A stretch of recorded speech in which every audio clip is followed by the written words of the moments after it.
Après avoir vu ensemble un bref aperçu de ce qu'est la cybersécurité, la sécurité informatique, les différents types de malware et l'ingénierie sociale, il serait temps de se pencher à comment protéger ces appareils connectés et surtout quelles sont les bonnes pratiques à suivre.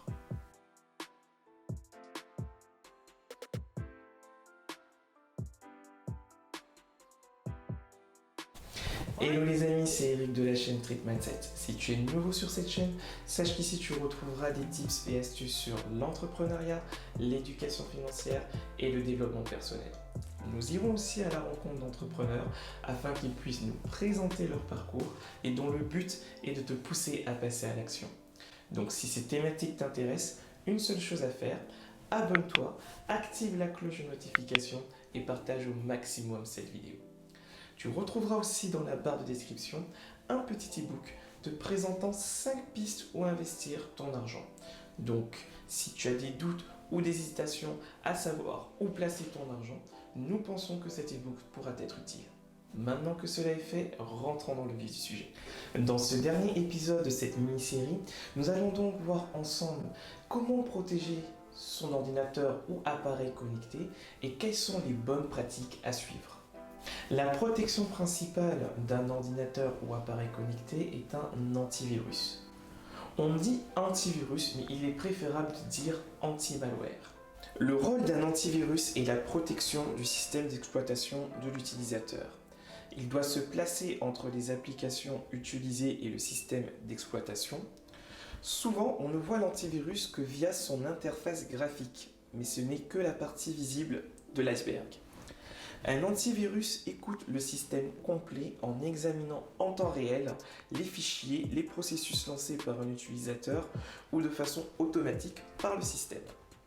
L'antivirus fait écran entre application et système d'exploitation, mais attention, l'antivirus vous protégera que des malwares connus et non des malwares inconnus. Il est donc nécessaire de faire régulièrement des mises à jour. Cependant, il faut savoir que l'installation d'un antivirus peut être difficile et les mises à jour entraînent souvent des dysfonctionnements sur le système d'exploitation d'un ordinateur ou d'un appareil connecté. Nous retrouvons dans un antivirus des fonctions supplémentaires. Nous retrouvons comme fonction supplémentaire le pare-feu, l'analyse du navigateur web qui est intéressante car détecte les sites à phishing ou malveillants, une analyse des mails et l'intégration d'un VPN, qui est une fonction à la mode permettant de mettre un canal sécurisé sur votre machine et des serveurs appartenant à l'éditeur d'antivirus. Nous allons voir ensemble maintenant les bonnes pratiques à utiliser pour sécuriser ses comptes Internet. Pour y accéder, on nous demande un login et un mot de passe et nous allons voir comment bien les choisir. Les bonnes pratiques pour le choix de votre mot de passe sont qu'il ne doit pas être réutilisé ailleurs. Il ne doit pas être attaché à votre identité. J'entends par là, par exemple, votre date de naissance ou votre date de mariage. Il faut éviter le stockage de votre mot de passe sur votre smartphone, tablette ou autre. Et s'il s'agit d'un compte professionnel, vous devez régulièrement changer votre mot de passe, de préférence tous les mois pour des besoins sensibles. L'inconvénient quand on veut choisir un mot de passe complexe, c'est qu'il est souvent difficile à retenir. Nous allons donc voir ensemble comment bien choisir son mot de passe. Il doit avoir au minimum 12 caractères, des minuscules, majuscules, chiffres, caractères spéciaux. Prenons un exemple. Nous allons prendre une phrase simple. J'ai écrit un livre de 400 pages. G sera remplacé par G majuscule, 1 par le chiffre 1, 2 par la lettre 2 et page sera écrit avec un arrobase en rajoutant à la fin un point d'exclamation. Pour finir cette vidéo, nous allons voir comment mieux gérer et renforcer l'authentification.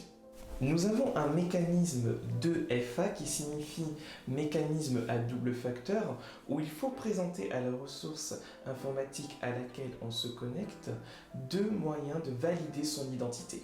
Le premier moyen sera login et mot de passe traditionnel vous permettant d'accéder à votre compte qui sera couplé en supplément à un autre mécanisme.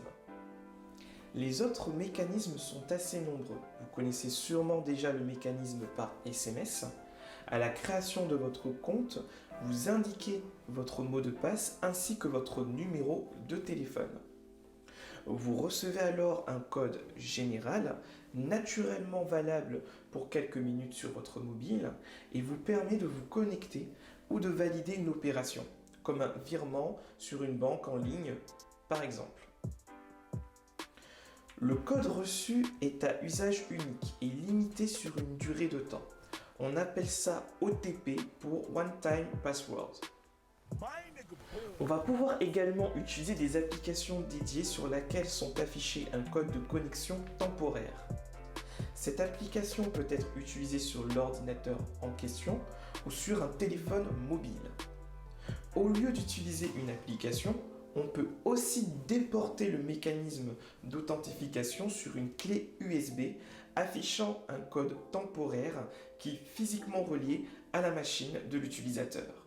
Comme exemple d'application gratuite que vous pouvez utiliser pour sécuriser vos comptes sur le net, nous vous recommandons Google Authenticator qui est utilisable sur la plupart des sites et nous vous mettrons le lien pour télécharger cette application dans la barre de description. Nous arrivons à la fin de cette mini-série sur la cybersécurité et la sécurité informatique en bref. Nous espérons que cette mini-série vous aura plu. N'hésitez pas à nous indiquer vos retours dans les commentaires, ça nous fera plaisir de vous lire. Et il ne me reste plus qu'à vous dire à très vite sur la chaîne Trick Mindset.